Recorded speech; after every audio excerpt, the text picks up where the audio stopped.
When you become grateful for the fact that Allah did not, and shaitan will come to you and tell you, I don't know, this Islam thing is so hard, everything's haram.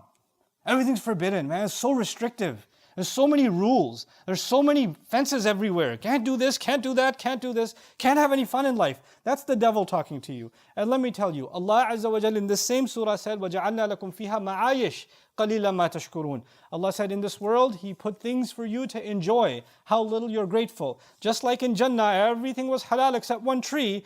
In this world, all kinds of good things are halal except a few things that are filthy. Allah said, stay away from them. But the devil tries to come and tell you, no, Islam says everything is haram and you can't live your life if you follow Islam. No, no, no, no, no. That's a lie from the devil, making you ungrateful for the halal.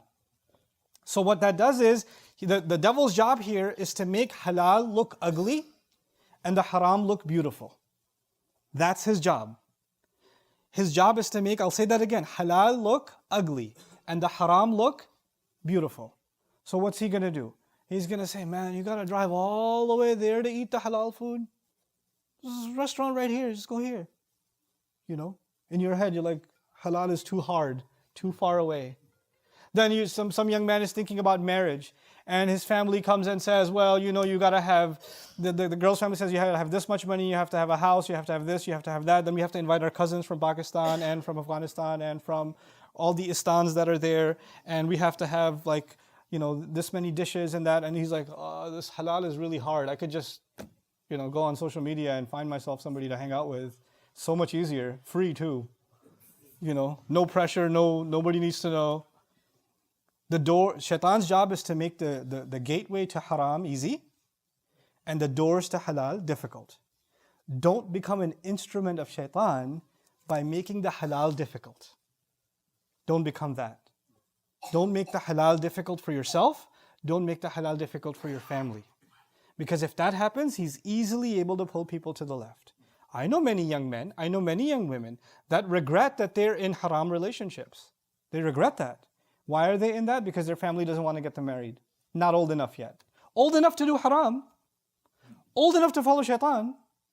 Old enough to do all kinds of sins and ruin your akhirah, but not old enough to get married. Or not wealthy enough to get married. Or your other sisters haven't gotten married yet, this is why we can't marry you off. Who came up with these rules?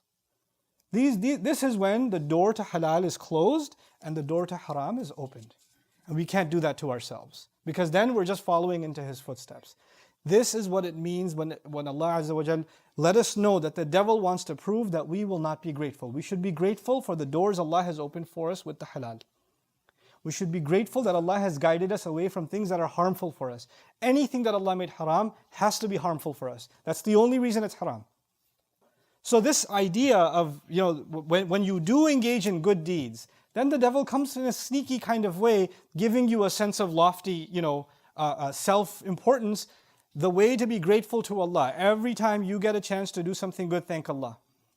Every time. And the gratitude, this litmus test that I have for myself and I recommend for all of you, when you do something for somebody else, when you teach somebody else, when you give sadaqah to somebody else, when you help somebody else, somebody needed to move from their apartment, you helped them move furniture, somebody needed to learn some Quran, you taught them Quran, you did whatever service for other people, and they don't appreciate you.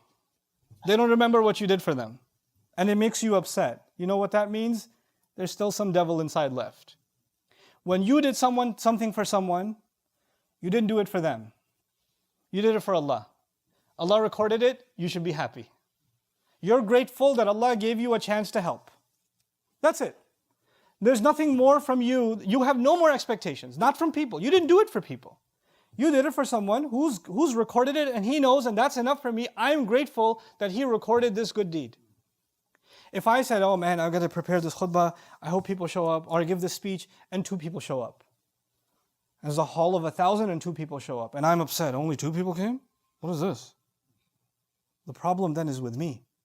Because if I'm doing it for a crowd, or if I'm doing it for recognition, then I'm no longer grateful to Allah. The fact that I got a chance to serve, the fact that I got a chance to share something, that Allah gave me that opportunity, I'm grateful for that.